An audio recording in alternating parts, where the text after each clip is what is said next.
It's action. Rolling. Rolling. There's nothing actually rolling. There's nothing rolling. Yeah. Except your fucking eyes. Yeah, right. Right. Click, click, click. What's good, you creeps? As you can tell, unscripted. Unscripted podcast. Fucking 85% of your stuff is about murder. About murder. That's fair.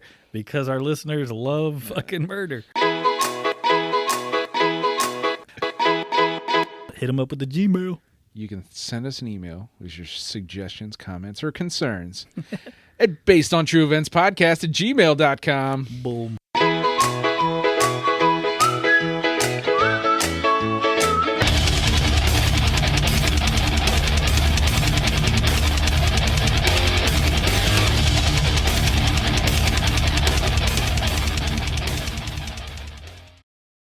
Rolling. There it is. Stupid shit that is. There's the clap. It's official. We're on. What's going on, dude? Shit, nothing, man. Fucking Shit, birthday nothing. weekend, dude. That's right, You man. did birthday weekend last weekend. I'm doing birthday weekend this Sunday? weekend, so, yeah. Well, no, his birthday's actually tomorrow. Well, right. But so We did Saturday, Sunday, man. oh, you did it this past. That's right. Yeah, like, so. Oh shit. The day that we're recording, so the weekend before when people can hear it, but yeah, it was like, So you did it today? yeah, it was this weekend, man. Oh It was shit. fucking balls to the wall all weekend. But we took Friday off and we took Monday and Tuesday off because his birthday proper is tomorrow. Monday. Yeah. So he's got to go get shots and do that whole two-wheel Happy thing. birthday, little fucker. Well, that's why we were fucking made sure he had a fucking blast Cool. over the course of the weekend. Because we're gonna stick some needles Yeah, in you. man. So, it was good, It's, Right on. We spoiled him rotten, but he's weird because it's like, for him, like, we give him shit all the time. So Yeah. a birthday to him, He's he's just like, like, all right. who gives a shit? More clothes. It's Woo. Tuesday and shit. Yeah, like, fuck it. He's like, he got like somebody gave him a car like at the beginning, and it was over from that point on. That's all they wanted to play with? He didn't give a shit about anything else. We were nice enough to go, okay, give him from the family gifts, like, the little things, and he played with them, and then it was like, okay, here's your giant car, because now that's all he obviously would want to do. Your $1,000 worth of No, remote control cars. it is baller as fuck. But But you decided to buy your kid 5 things yeah, worth exactly. of remote control cars. Oh shit. Well, we talked about our kids last episode, which was, Sorry. but dude, I can't believe I didn't even think about the fact that today is literally the party. Yeah, So well, I knew tomorrow was his birthday, so that's why I didn't bring it up. so I'm not that dick of a friend. Yes, dick of a friend. No, it's just weird because your kid's birthday and my kid's birthday fall so close together.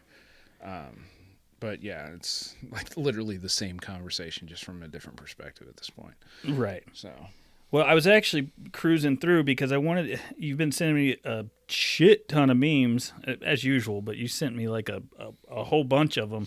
yeah. And now my phone's not loading, which is great. So there was one I really wanted to fucking talk about for a second.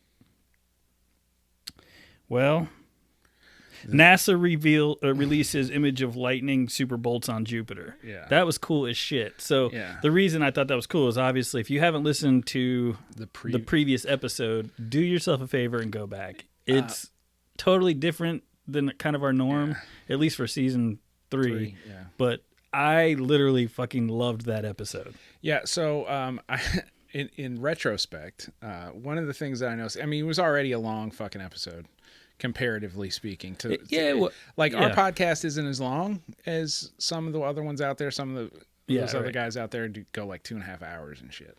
And we're like, come on, man. I'm winded. Yeah, so, and I think we could very easily go for that long. I just don't think that, I think after an hour, it's like, all right, man. Yeah, it's good. Like, especially some of the subjects, it's like, fuck. But one of the things that I completely forgot to add to last week's episode was medical advancements. There was a shit ton of, like, medical shit that happened this year that just, really? Like, fell through the cracks. Like, they basically came up with a shot that gets rid of heart disease, and basically they figured out a way to like cure Parkinson's this year, and a whole bunch of stuff that like you don't hear about in the news. Well, okay, so that was about an hour 20 minutes. I think if you literally threw in everything, But the overall point of it, if you haven't listened to it, was basically that there's, you're seeing so much negativity that you're missing a whole bunch of positive, just really important, crazy, cool shit. Yeah. For me, that was awesome because, literally, I found out that aliens are real. So, I mean, there's that. But no, the whole thing, man, was awesome. Well, you knew aliens were real. Well, but you didn't have like a large government institution that was backing confirming it. Right. Oh yeah, that should happen. Yeah, I was a believer pre that episode. That's true. By the way, we've got video of Elvis blowing Bigfoot. Like those kind of some of the fucking shit that went on in the last episode. Well, but that's what it felt like the whole time. I was literally still trying to process the alien spiel, the bit, and then you were just rattling off more shit. Yeah, man, it was difficult. It was a difficult episode in the idea of like, okay, what do I put in? What do I kind of filter? Because there's a lot of shit, man. A lot of shit for 2020. Yeah, and you left out some medical advancements. Yeah, like just a huge Parkinson's. Chunk. Wow. So I quick bounce in. Hey, there's two of them. right on. There. Boom. All right. We can walk away. Yeah, that's fair. Well, I'm still thinking people are going to listen to that episode and either just going to be total bullshit, but or they're just going to be like me and absolutely love it. If they say, "Oh, it's total bullshit," you never claimed to like. That's not. I'm not breaking shit that you read, right? Yeah, I'm not breaking this information to any. Like, well, you did, but I mean, like, yeah, like I'm not the one. Like, I didn't steal the documents from the CIA, like, right. Or anything. Like, I mean, the CIA is literally the one who released most of these documents. It's where you found out the information. Their Freedom of Information Act releases. So. Right. That's what I'm saying. So if somebody has just people, dude, they're gonna. That's fine. I don't give a shit. Right, that's fair. You're my filter when it comes to comments. So. No, there it is. Right. It's like, all right, we'll leave that one out. So if you want to give us some constructive feedback, please do. Go to our website. Yeah. Last episode, we were like, oh, fuck it. We're not even going to plug social media anymore. Yeah, that's fuck it. Just go to our website. But Shep is right. If you want, we would love some constructive criticism. Kudos is nice, but hey, whatever. Yeah. Say what you feel. Yeah, you can say, hey, man, we really like this. Do more of that. Or we hate both your guts and we want to see you run over by trucks. I mean, which is fair. It's fair. I will definitely share that comment with the world. I was very curious that you would continue to listen. If yeah, right. What are you doing? That's fair. But I think some people just listen to shit. Man. Whatever. But yeah, so BOTEpodcast.com. That's the hub. You can find all of our social medias because we are on all of them. Yes, apparently. Apparently, we are. It's official. The fucking thing that you sent me this week, that you found on Twitter, or it was the because neither one of us drink any longer. But you're McGee. Yeah, somebody had developed a drinking game to our podcast. I thought that was that was my good buddy, man, DJ Maniac McGee. What up, dude? He literally gave, I think there was like 3 or 4 different rules to the drinking game, and they were kind of spot on. Like anytime, well, fuck, I don't even remember what they are now. Yeah, so go to Twitter, you can find it. That would be fun to share, actually. Yeah. So it was interesting, but I feel like it. Whenever we have interaction, one way or the other. Yeah. Yeah. Sorry about that. Technical difficulties. Well, what are you gonna What's do? new, right? What are you going to do? What's new? Yeah. I figured I wouldn't record that bit with me, like, jiggling wires and shit. Why not, man? Why not? It's just a little proof in the pudding, right? Yeah, that's true. The behind the scenes. Behind the scenes. All right, so no, what you were saying was absolutely correct. So McGee made this awesome, and I got so sidetracked by that fucking buzz, so that I was totally like ignoring you. Yeah, okay, cool. No, the drinking game was awesome, but I think what you were getting at was any sort of communication is fantastic. Yeah. So hit us up. We still got I Wrote for Boat going. I Wrote for Boat. If you're watching the video, check out that dope shirt behind Shep's left shoulder there. Yeah. I embroidered a shirt for him. He did. He's been working his little tiny fingers to the bone. It came out dope. It did. I really appreciate it. Yeah. So you said it before. If you are actually the winner of I Wrote for Boat. Why is that like? I don't know. It just sounds weird to say that. Winner. It sounds weird to say you're the winner. Yeah. You know what I'm saying? I don't know. But okay. if we choose your suggestion for I Wrote for BOTE, I will literally embroider you a shirt. Yes. So speaking of shirts, we're going to have some more merch coming out, but not the embroidered shit. Yeah, you released some of the you teased a few of the shirt designs that we've got coming through, and we've had, I think we've narrowed down pretty much who we're going to use for our merch. Sweet. So, well, I'm stoked to do it, man. Anything else we want to plug? So we got I Wrote for BOTE, and then we got the You Choose, We Lose contest. That's right, and it starts tonight, folks. It's not really a fun contest. It's you pick the order and the person to do the episodes, and Josh has picked a winner apparently. Well, technically, the way it worked is you guys chose the episode. You suggested it from the start. Yeah. And then we give you 4 options. You picked these 4, and then you chose me to do this one. So, thanks, fuckers. Both of the top 2 weren't exactly fun time stories. Lots of murder. So we're gonna jump into it if you want, man. You can sit back and do nothing. Oh, that's cool, man. It's my Sunday. All right, brother. Well, so this is the Chicken Coop Murders. You guys chose it. Are you familiar with this story? Dude, to what? Okay, so just let me give you some context on this suggestion.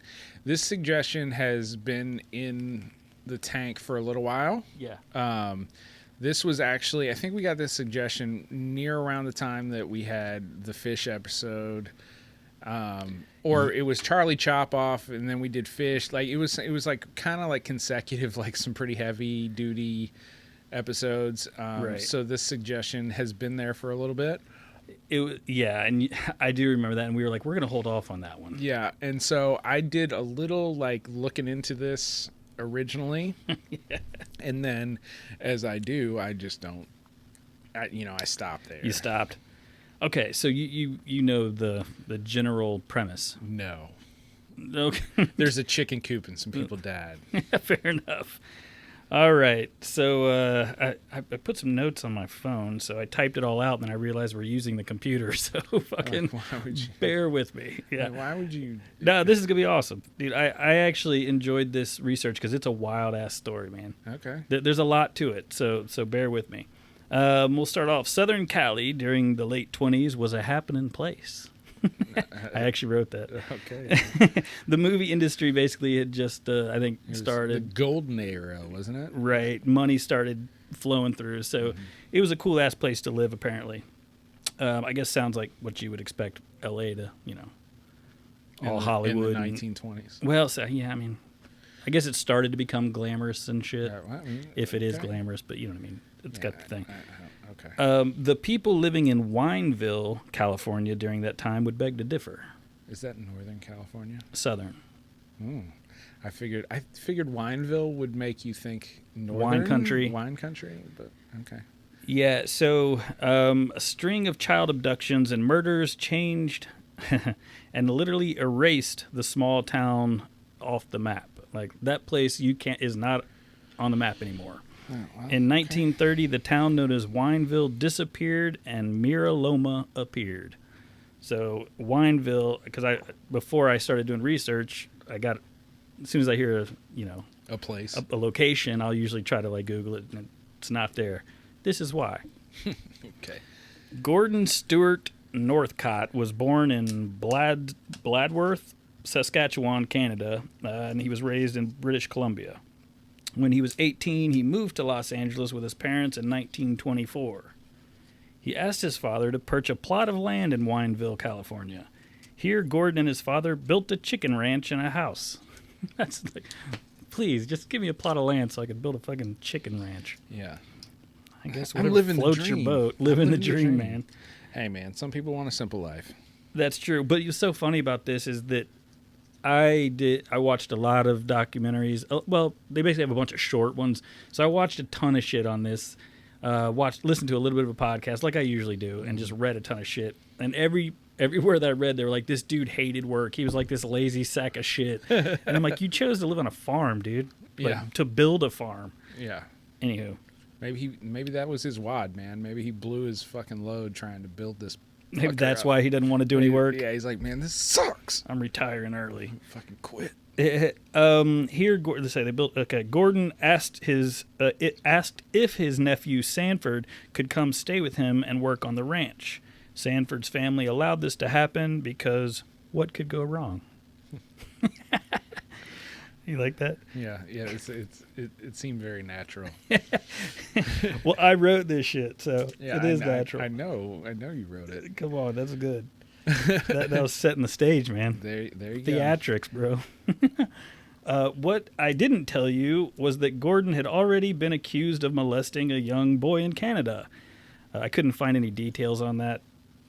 I figured you were okay. 1920s Canada. But I figured you were okay with. No, yeah, I don't need the gory details of You're welcome. 100-year-old child rape. Yeah, right. I tried to stay.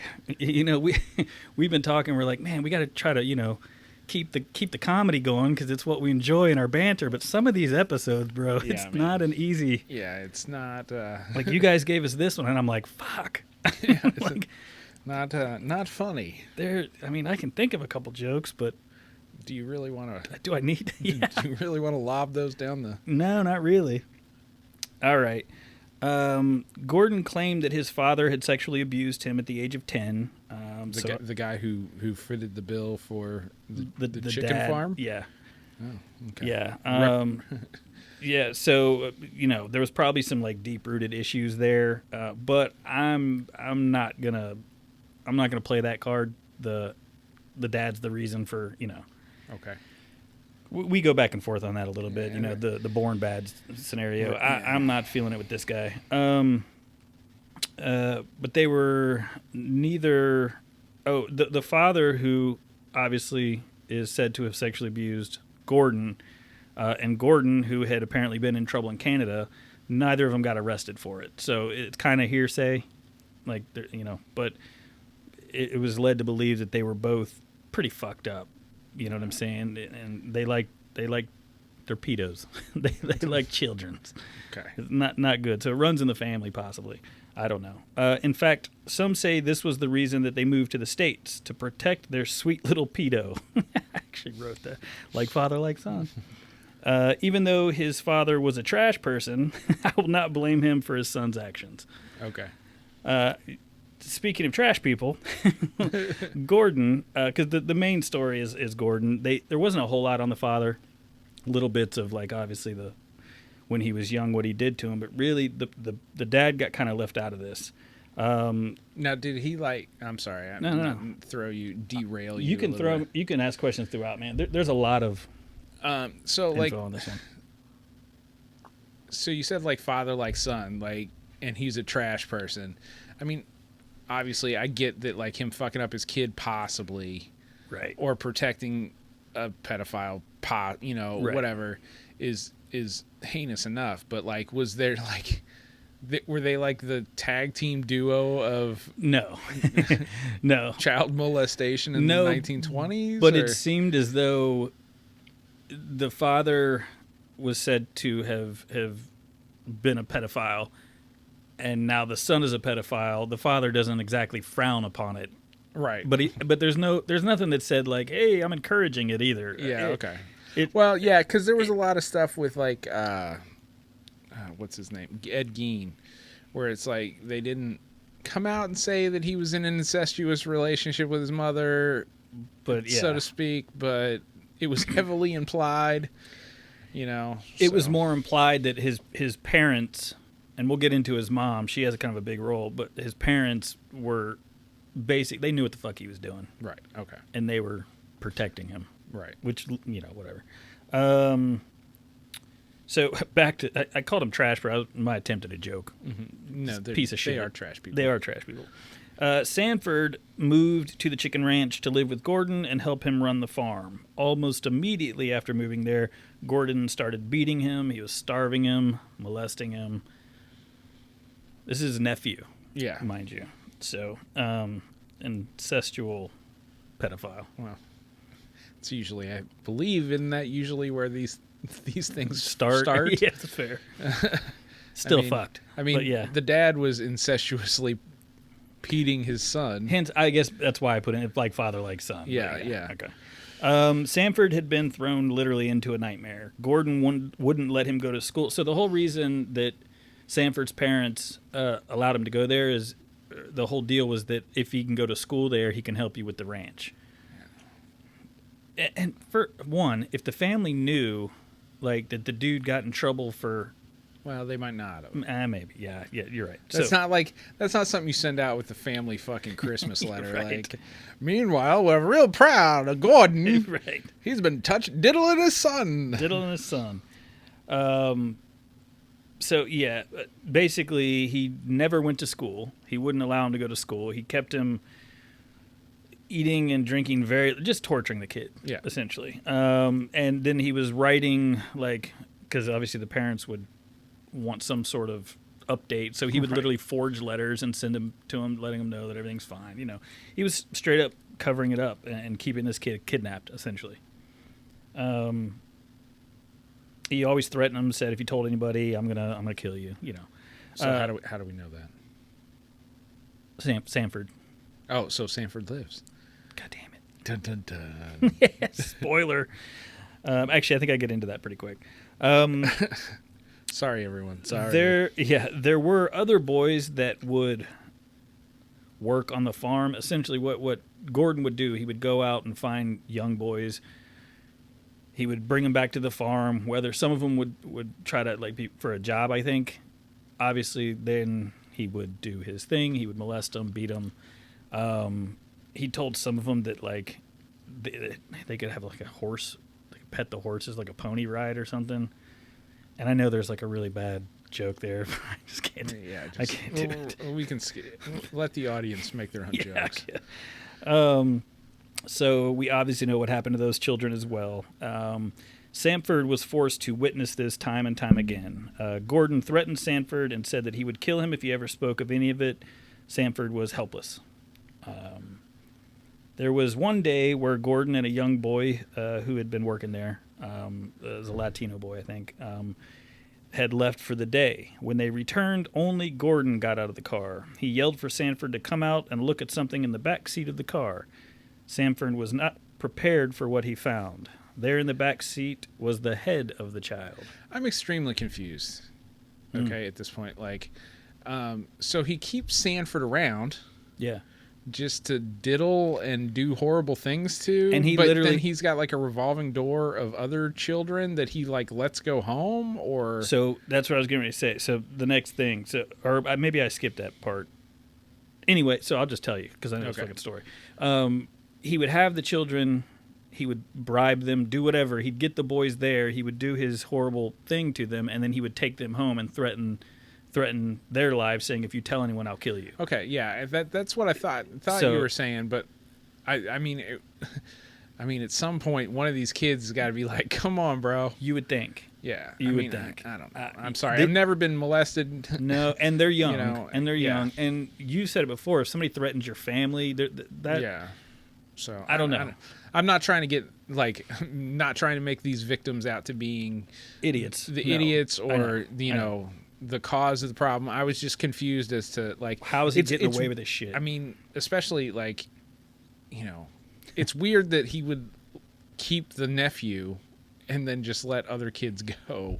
So the nephew was his, yeah, whatever. It's gross. It's horrible. But also his nephew literally took care of the farm.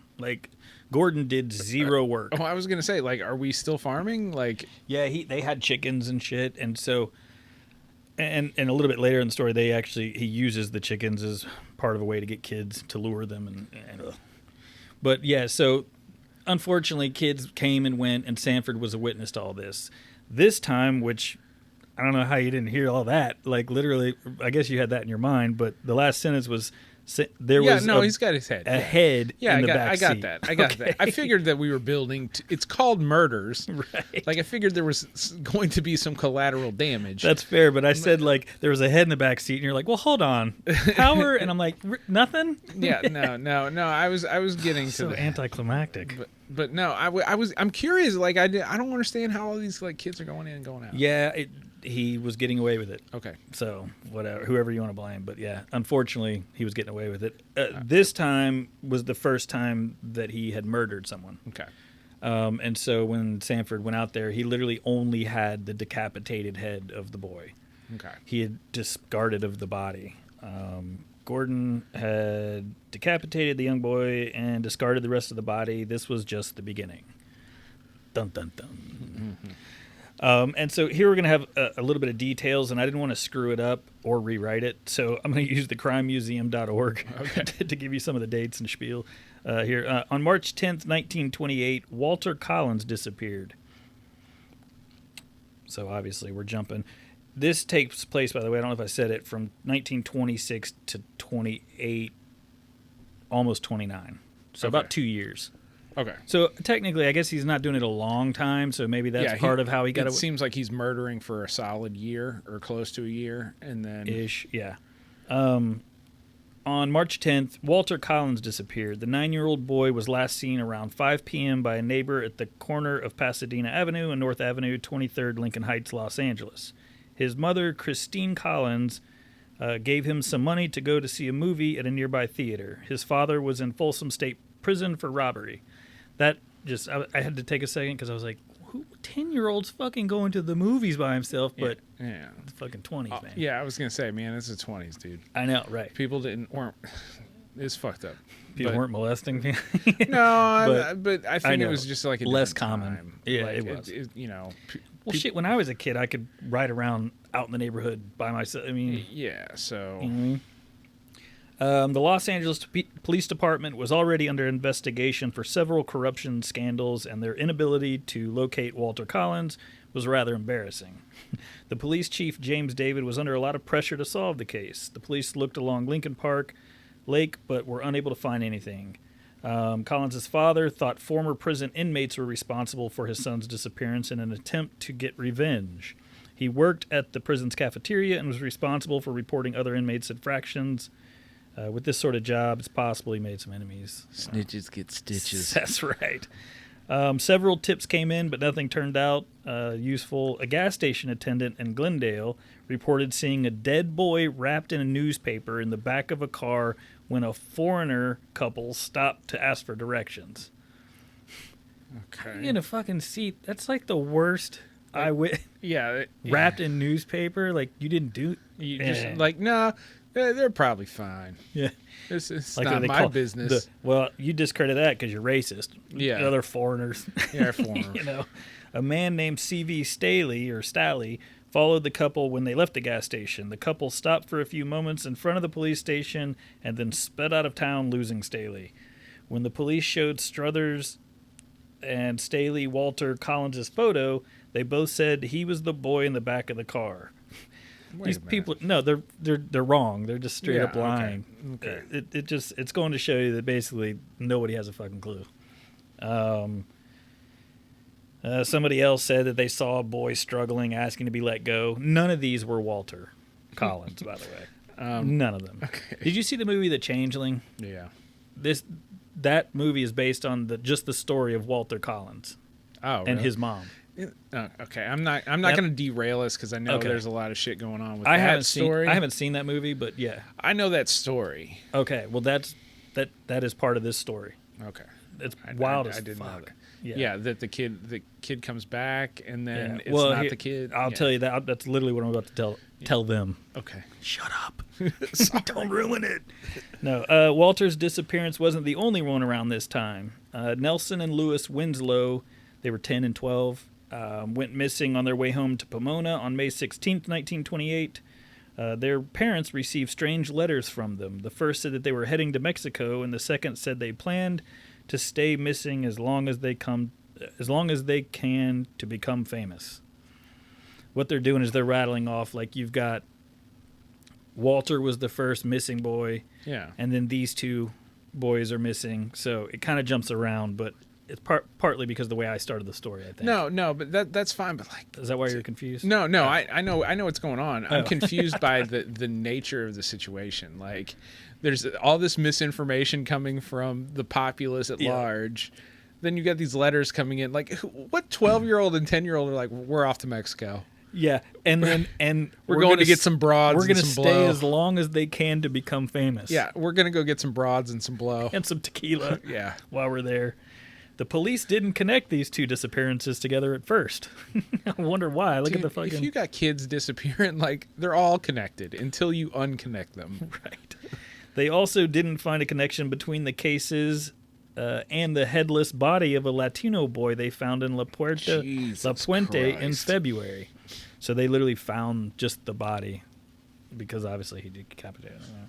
That was what you would imply by headless. Headless, yeah. Thanks. Just making sure. Okay, following along. I'm there. You with me? I'm there. All right. And with none of these connections made, a neighbor's complaint about a man mistreating a boy at a poultry farm didn't appear to be relevant either. God damn it. We missed that one. In August 1928, Illinois police picked up a boy who told them his name was Arthur Kent. At first, he would say only that his father abandoned him, so they placed him with temporary family. All right, so I'm not going to read this part, but this is essentially the changeling. So this boy, Arthur Kent, or whatever, Arthur, switched up his story and said that he was Walter Collins. Yeah. And had the police completely fooled. And basically, the kid was kind of smart about it because he literally watched the news and listened or read the paper, whatever the fuck, wherever they get the information, and used that information to... He read newspapers and heard, like, And he's like, yeah, I did that and that. And he was just regurgitating what everyone already knew, saying that, that was me. Yeah. Well, he came back, and then didn't the mom... the mom was like, yeah, this is my kid. No. So, actually, they called the mom in, Christine Collins... And they were like, we found your son. She comes in and she's like, that's not my fucking kid. Yeah. And the cop who had been, getting hounded or whatever, straight up called her insane. And hold on, they used the words, Captain J.J. Jones talked her into taking the boy. Like, literally, he's like, no, take your kid. He's been hurt. He's been brainwashed. Like, this is your child. Like, she wouldn't fucking know her 12-year-old, 10-year-old, whatever. But so they used the word, talked her into trying out the boy for a while. Like, try him out. Like, what in the... You lost one. Here, we got a makeup kid. So, 3 weeks after their reunion, Christine Collins brought the boy back to the police station. She brought dental records because she's like, this is not my kid. Like, I know my kid. And signed statements from the dentist. Captain Jones called her a lunatic and claimed she was trying to get the state to take care of her child and believed she was just trying to embarrass the police department. So, he threw her in a psychiatric ward. Like, literally in a nut house. Yeah. And I can't even imagine. Like, no. Like, I am going crazy because this is fucking crazy. This is crazy. So, and then basically, they just threw her in there to get rid of her. September 1928, a Canadian woman, hold on, I don't want to jump ahead. So I'll just end that story. What ended up happening was the boy, I forgot his name now. Walter Collins? Not Walter, but the one pretending to be Walter. Okay, yeah. Eventually came clean. Yeah. And then the cops were like, oh shit. Christine Collins got let out. Still obviously no sign of Walter, but she sued the cops. She sued the whatever and got $10,000, which is like $150,000 I think today. And the dude got suspended for like weeks without pay or some shit. Like the cop, like that was it. But I get whatever. So, and then I stopped kind of reading about the young boy, what happened to him, because there's enough to this story. Yeah, you know what I'm saying? I get it. But reading that, I'm like, oh, well, now I don't want to watch that movie. Well, I know that so we might not do the same thing, but we've had a suggestion for that story also. Oh, no shit. So it could be an episode by itself, although I just gave away the ending. But. Yeah. So it wouldn't be that great, I guess. But it's wild, and it goes into it could have taken way too much time to delve too much deep in that story. But I just feel for that woman, man. Yeah. Like, dude, it's not my fucking kid. Yeah. Stop putting me in the nut house. Imagine like the 3 weeks that she was in. Like, dude, hey, so for real, are you my kid? Like, you have a birthmark or something? Like, but I guess the kid just... Hey, Joan. Yeah. Oh, actually, the kid said one thing that was kind of interesting, and I don't remember the actor's name because I'd never heard of him. Some Western guy star or something. They asked him, "Why'd you lie?" And he's like, "I wanted to go to L.A. to meet my like Roy Rogers or some shit." No, it was like a name that I don't even know. I don't think it's in here. It doesn't matter. Yeah, not Clint Eastwood. Well, this is the 1920s. And it's the 20s. I know. I'm just saying, not a name that somebody would know. I think actually Clint Eastwood may have been alive. He might have been. I could be wrong. I think you're wrong. But I mean, he was like just around. Right. Like he wouldn't. No, so, okay. So he anyway, so she, and then whatever. Next part of the story. September 1928, a Canadian woman named Winifred Clark contacted U.S. authorities to tell them that her nephew had been kidnapped, and was holding her son, Sanford Wesley Clark, in California. Jessie Clark, who is Sanford's sister, basically was worried about him. She's the one that was leading the charge here, the sister. And then they didn't even really talk about the mom much. So anyway, the sister ended up going to the farm, the chicken farm, surprise. Like, didn't tell him. I mean, you're not going to call somebody. Yeah. But, you know what I'm saying? But she showed up. Dude, Gordon was pissed, obviously. Yeah. And Sanford was, they described it as like, he knew he couldn't tell her what was going on. You know what I'm saying? Right. So he was happy to see his sister, but she's like, yo, something's up. Yeah. So she was there for a few days, if not a few weeks. I can't remember exactly, but she finally got some alone time with the kid, Sanford, her brother, and he said, "This is what's going on. Like, dude has killed, 3 people." So, and I don't know, I didn't talk about Walter, and I can't remember if I was going to bring it up later. So let me just go ahead and get it out of the way, because the 3 kids were obviously the boy brothers he beheaded, the 2 brothers. I'm sorry, 4. Okay. And Walter Collins. Walter Collins was, I don't want to give away the next part, but Sanford actually was forced to, they killed him with the dull end of an axe, the blunt end, yeah, while he was sleeping, like just hit him in the head. And then they made Sanford do it as well. So this poor kid is like having to hit this child. Yeah. He's pretty fucked up at this point. So when the sister comes, he's telling him, look, I had to kill somebody. We all, and so the sister, I think at one point tried to take him, and then Gordon literally like knocked her out, like hit her. And then it was weird because there wasn't much information there. She left. Like, she just dipped. Right. But the idea was that she had a plan. Oh, okay. I would think it would, like, so just playing this out, I would imagine that they had Sanford kill somebody, so now Walter can be like, hey, you're in this just as much as we are, you're guilty, you can't say anything. He did scare him with that. Yeah. And then the sister was probably the kid's crazy, nothing bad's going on, if you say anything I'll fucking kill you too. Yeah or something along those lines. Well, she's like, well, I'm sorry, I'm gonna leave. She was afraid that he would kill her brother, yeah, or her, yeah, right. And so she said, sit tight, dude. I got a plan. You're paraphrasing, yes, right? I get it. And then she left. And I don't think it talks about it in this, but she actually she gave him money, and said, get a ticket, and just dip out like anytime, because he left all the time, like left the kid there by himself. Yeah, you know what I mean. But he's young, and I don't know how young again. I'm sorry. Is he like 12? Is he like 14? Is he 9? Like, so I want to say like 13. Okay. I want to say like 13. It's fine. I mean, it's ancillary at this point, but yeah, but he's young. But I mean, but he was there for 2 years. I want to say he was like 13. I don't know why. There's a lot of information in this. Yeah. That's why I was like, man. But so the boy ended up trying to escape one time. Like, he was trying to leave, and the sister was trying to help him, kept failing. Yeah. Like, so didn't get away. So let's see. On September 15th, 1928, Sanford, oh, no. They skipped past the entire part where he got out. He got away.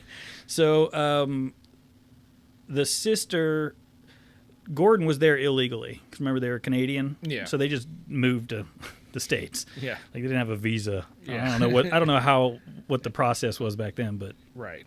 They were there illegally. So she called immigration. INS. Yeah. or whatever that was. Yeah, I don't know if it's but whatever. So one day they're on the farm. Sanford and Gordon are there, and they see a car. Like apparently they're pretty far out, and like you could see like the dusty road. You can see a car coming. So he assumes, oh shit, she called the cops. They're coming to arrest me. And he told Sanford, you stall the cops because if you don't, I'm going to shoot you in the head. Because he grabbed a gun and apparently went through the woods, like just dipped out. So Sanford stalled the cops for like 2 hours while this dude escaped, went to his parents' house. Gordon went to his folks. And then Sanford ended up going, being taken in.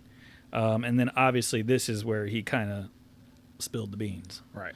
So jump to on September 15th, 1928, Sanford told investigators that his uncle kidnapped him and had physically and sexually abused him. He also said Northcott had forced him to watch the abuse and murders of Walter Collins, Nelson and Lewis Winslow, and other boys. Sometimes he even made him participate in these acts. Mm-hmm. So that was where he literally, Northcott abducted boys to rape them, and when he got bored, he would lead them into the incubator room to see hatching chicks and kill them with an axe. To destroy the evidence, Northcott covered their bodies in quicklime. So he said at some point that there was like more than 20. Okay. But they only have those 3 names because actually the little boy, the decapitated kid, never got an official name. Right. Yeah. And people were, they were like, that Mexican headless boy. Like, dude, I read some stuff and I was like, woof. Yeah. Gotta get it together, guys.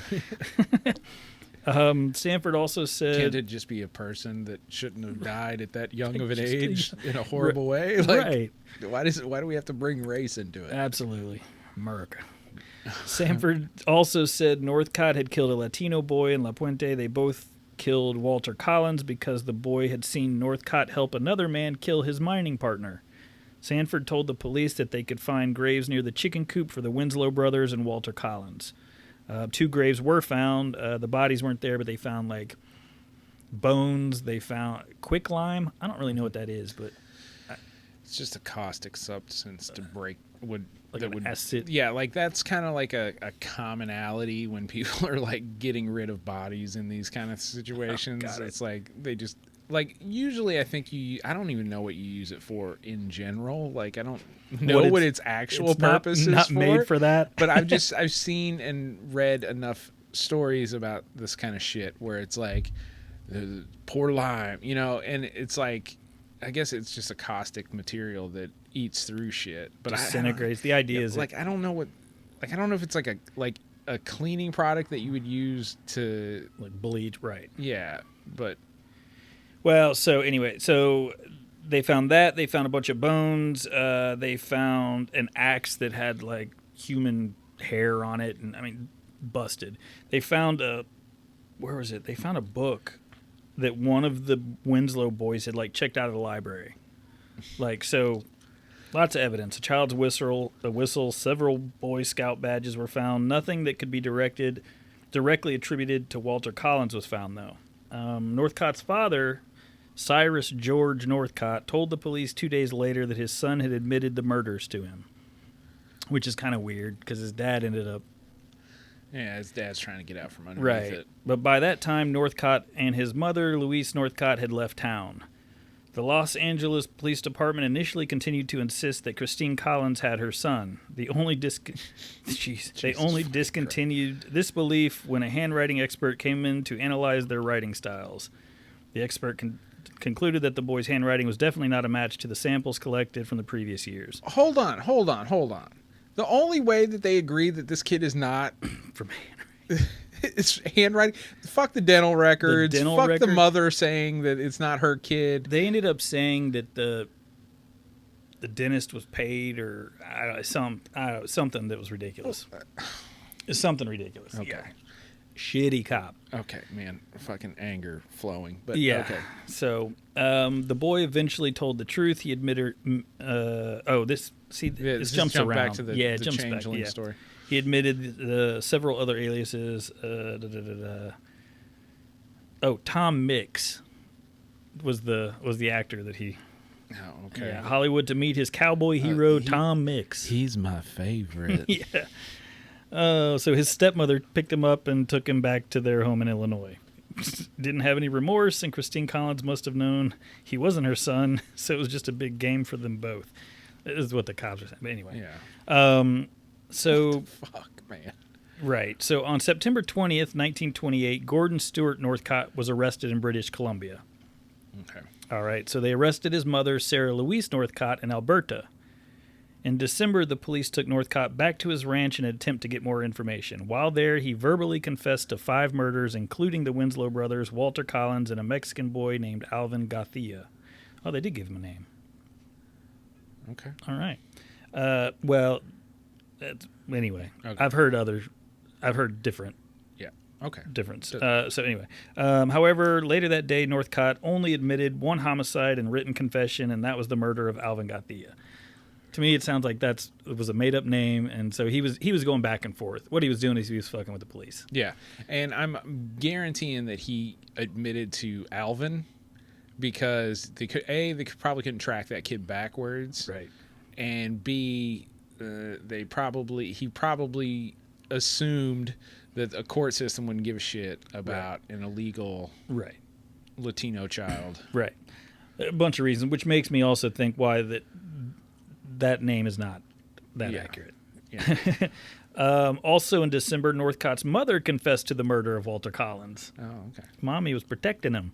She said she delivered the final blow to the boy and then buried him in a hole near the chicken coop. Sanford Clark said his grandmother had told them that if they each hit the boy, then they would be equally guilty if caught. Sarah Louise Northcott was sentenced to life in prison for the murder of Walter Collins.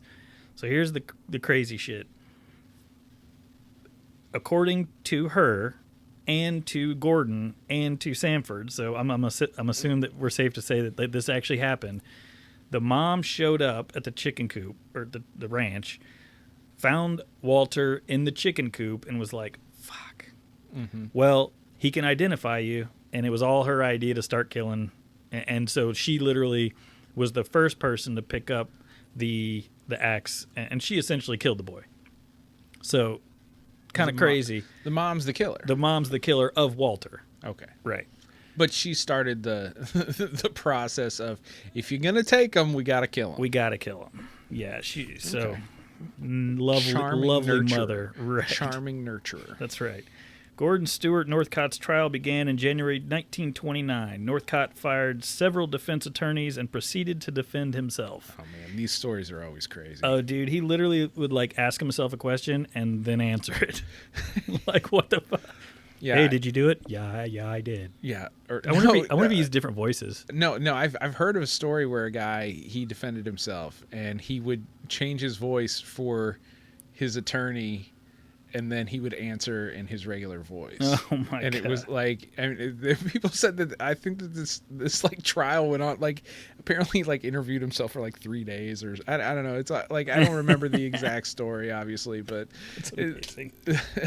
But that's why I said, when you said he defended himself, I'm like, unless you're an attorney, don't what the fuck are you doing? But man? Bundy did it. There's a bunch of these Manson wackos. did it. Manson did too. Yeah. Oh, wow. Actually, there's a fun part of that story is the way that he was able to talk to the other members of the Manson family during the trial and give them directions and tell them how to do shit, was because technically, since he was his own defense attorney, he could talk to the other defendants. Unbelievable. And so they were like, well, fuck, man, we gotta let him talk to these people, and we can't make him have a fucking attorney. The law. Yeah, so it's wow, what a loophole. Yeah, so fucking Manson. FYI. All right. He admitted to abusing young boys because he loved them. He even had his mother testify for him. She claimed she was actually his grandmother because her husband had raped her daughter Winifred, and Northcott was Winifred's son. Just throw that in there real quick. Yeah. There was a whole bit about the mom going, I married some lord from, England or something, and I didn't want to ruin his image, and so I left, and then I went back, and he died 3 days later, and while I was gone, dude, it was a whole thing. I was like, I'm going to leave that part out. But then you told him. Well, no, I summarized really quick. There was like a whole bit about it, but anyway, so the mom's insane. So also, her husband, maybe born bad. Yeah. Born from an incestuous, anyway. Northcott also claimed to have an incestuous relationship with Sarah Louise and that his father had molested him. Jeez, Northcott's defense was rather odd, and it was obvious that he was no lawyer. No shit. Yeah. Along with the strange defense, Sarah Louise didn't prove to be a very credible witness, since the only continuous statement she made was that she would do anything for Gordon. Mm-hmm. On February 8th, 1929, an all-male jury convicted Northcott for the first-degree murders of the Winslow brothers and an anonymous victim. Why does it... I don't know why it said all-male. Yeah. What does that matter? Yeah. Was this written in the 20s? Yeah. Like, what's the fucking deal? Like, yeah. Okay. Judge George R. Freeman sentenced him to death. Although he was convicted and sentenced to death, the families of the victims didn't have closure due to the inability to find intact bodies. Northcott was hanged on October 2nd, 1930. Oh, well, they got to it quick. Yeah, real quick. Shortly after his execution, the Wineville Chicken Coop Murders were finally put to rest after the citizens decided to change the town's name. They changed it to Miraloma, which means view from the hill in Spanish. This name change helped the town to disassociate from the horrific acts on that poultry farm. Mm-hmm. The horrors of the Wineville Chicken Coop. Wow, the horrors of the Wineville Chicken Coop Murders were introduced again in 2008 for that movie. Yeah. Angelina Jolie? Yeah. Yeah. Pretty wild, man. Yeah, that's a whole secondary thing. There was a bunch of parts to this story, you know what I mean? And I'm going for an hour. Like, the whole mom was just... She had a lot just to her, but... Yeah.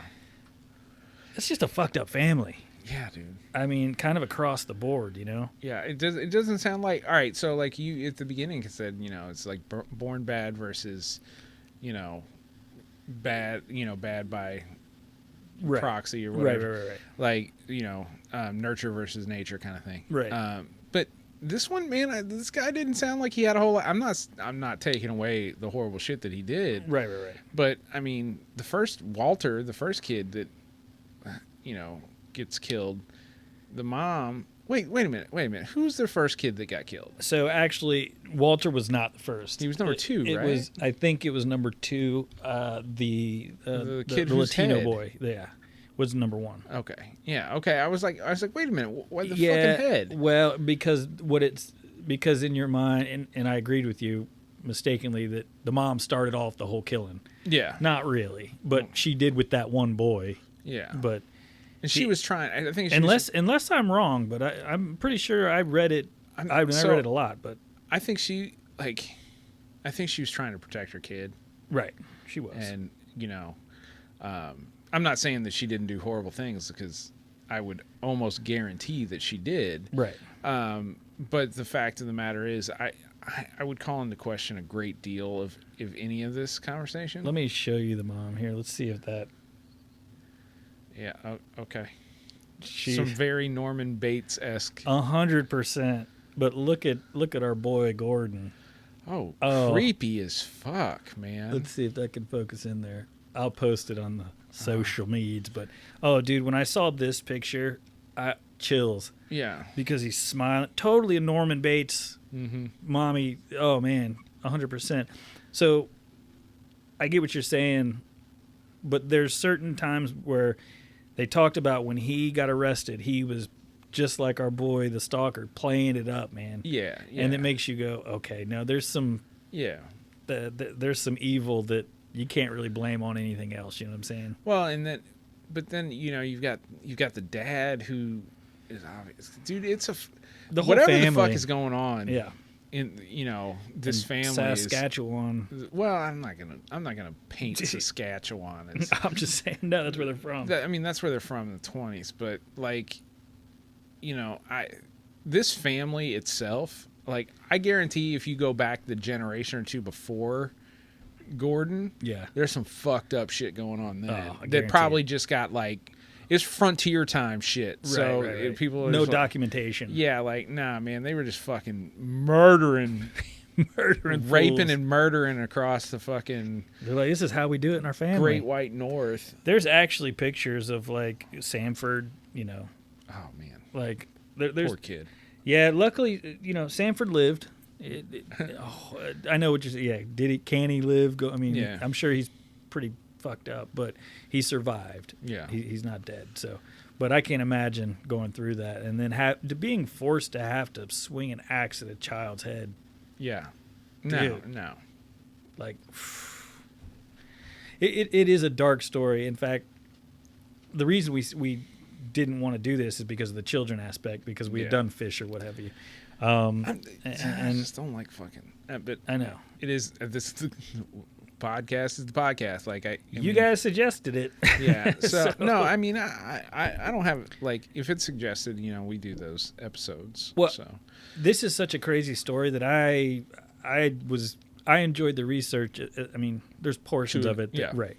But like the whole twists and turns of the changeling story, or what we'll call it, that was crazy. I'm going, dude. There's such a fucking weird like undertow like in this story where you got like police corruption going on. You've got like people pushing their own agenda of like getting rid of the foreigners conversation. I had to throw in a little racism. Yeah, and why LA Police Department is working in Wineville, which is I didn't mention earlier, but I found that very weird. I mean, maybe it's the same county. I don't know. Maybe you had a larger jurisdiction when it wasn't as populated. But I mean, I figure in the 1920s, man, there was still like a fairly prevalent populace in that, in California. But the fact that.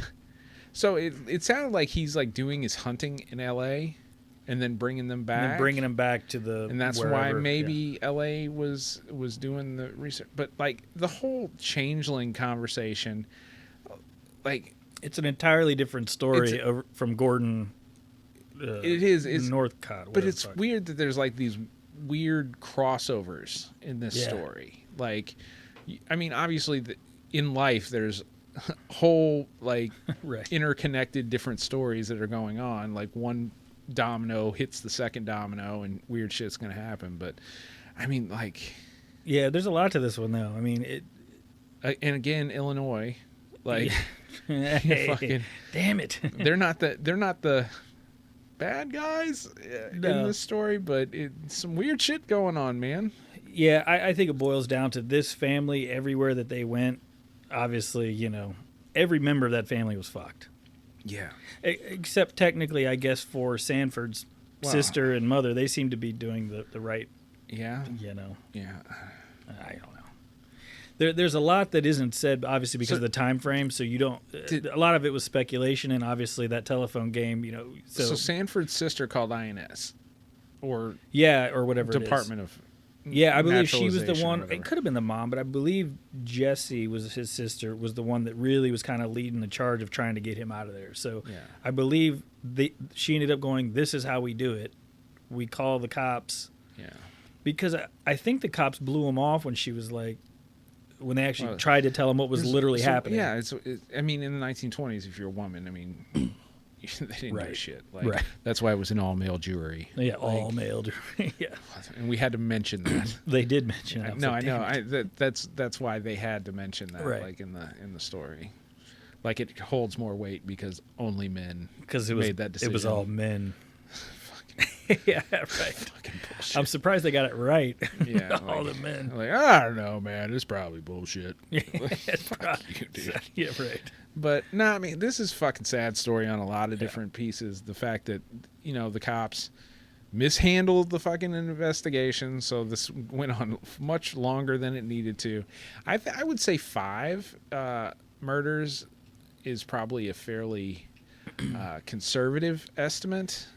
He claimed more. Yeah, I think. But didn't Sanford say there was like 20? It was like 20. A bunch of the articles that I read, that's the number they used. But the dude Gordon changed his story so much that it's we've had a bunch of these guys who we've done stories on that they were just fucking with people, and so nobody can go, well, the number we know is the bodies that we have. Yeah, and we don't even have them. And we don't even have, right, so. I would say, because... He admitted to 5 at the end, I think is what they said. Because wasn't there like a piece of the story at the beginning where you were talking about like some kid was seen like visibly like in an altercation, and that wasn't Walter. Yeah, by the way, what happened to that kid? Yeah, like, so there, I think and who were the 2 foreigners that were stealing it, that had a dead body wrapped up in newspaper? But you identified this kid? Like, I'm going, hold on. Wrapped up in a newspaper? You mean like, did they just come from the butcher? Yeah. Like, I feel like in all those movies, they like wrap their meat up in like fucking newspaper. Yeah, for real. Like, is that what it was? And they had an accent, so you're like, that's a person. Right. Like, no, man. Like, nah, he's from New Jersey. And no wonder these motherfuckers are driving off fast. You fucking crazy gas station workers are chasing them out in the street. These goddamn rednecks. Yeah. So. You got a bit of a tan, son. We come to kill you. We're coming to get you. Mm-hmm. Yeah, it was a weird story. I'm glad somebody recommended it. I had not known. I didn't know anything about this other than that there were children involved because you told me. Yeah. You're like, and it's got kids and shit. And I was like, oh, we'll hold off on that. Yeah, well, so when I mean, that's literally what I did. Like, I pulled up the, when somebody suggested, I researched the beginning of the story, and it was like, I don't even remember. It's been a while ago, but it was like I saw like children found in Chicken Coop, the shallow grave in Chicken Coop, and I was like, nope, I'm out. I'm not doing this one yet. Kids raped and murdered. Pass. Yeah. So, but interesting suggestion, and thanks for choosing me. Yeah. Well, but it was a good story. I mean, it's fucking Girl Scout killer. Girl Scout murders next. So, I'm sure mine is going to be real fun too. Definitely. But this one's weird, man. Like, I mean, I don't know how you do this. I don't know how you remove child molestation and murder and say that this has got a lot of other weird twists and turns. Like, it's already a weird story on the surface. I found myself getting sucked into the I keep calling it the Changeling story just because whatever. Because that's the name of the movie. I know. And I haven't seen the movie, but they referenced it over and over again because it's to date, whatever. But the Walter Collins story, I found myself enjoying that because I'm like, this is crazy. Yeah. Oh, wait. I'm still working on this case. This sounds... Yeah, and so, like, but in the end of the day, it's an interesting story, sad story. Yeah. And I'm glad I'm done with it. Yeah. Put that one away. Yeah, and I don't think I mean, I don't have any wrap-up notes, I think. All right, good deal. Like, I mean, I feel like we covered it. We talked our way through that one, yeah. There was a lot. That's why I was trying to... bullet points. No, you're good. I sorry I kept derailing you, but I was like, wait a minute, what's going on with this? What's going on with that? That's why I literally typed it out, and I'm like, okay, because I have to follow this. And even when I just read it and then switched over there, I still the timeline was all over the place, because there was a lot of pieces. Yeah. There's a lot of different perspectives and shit going on, and I think I got them all right. Yeah, well, close enough, right? History will be the judge. That's right. Hey, let me know. Yeah. So I didn't always let us know. I didn't know this story. I obviously didn't know. Cool. That it covered the Walter Collins disappearance and the Angelina Jolie movie. Yeah, I'm interested to see if that movie. I heard that it didn't really get into much of the Chicken Coop at all. Okay. Well, so that's the only. Okay. Whatever. I feel like that's a fairly large portion of the... Well, but something I read said that movie really stuck to the story, the struggle of the mom. Like, that was the whole story. Losing your child's not a struggle. Well, no, but I'm saying they don't really bring in the Gordon Northcott thing, the whole Chicken Coop murder part of it. Yeah, they just probably did a little wrap up at the end, like, also, the real child was killed by... What actually happened Gordon yeah, right. Yeah, so, okay. No, I mean, I'm glad someone suggested it. I'm glad you... I'm glad he got hanged. Hanged. Okay. I always hate that weird tense. He was hung? He was hung. But they don't say it like that. They say he was hanged. He was hanged by the neck. Yeah, and I'm always like, I'm saying it wrong. No. He was not hung. He was hanged.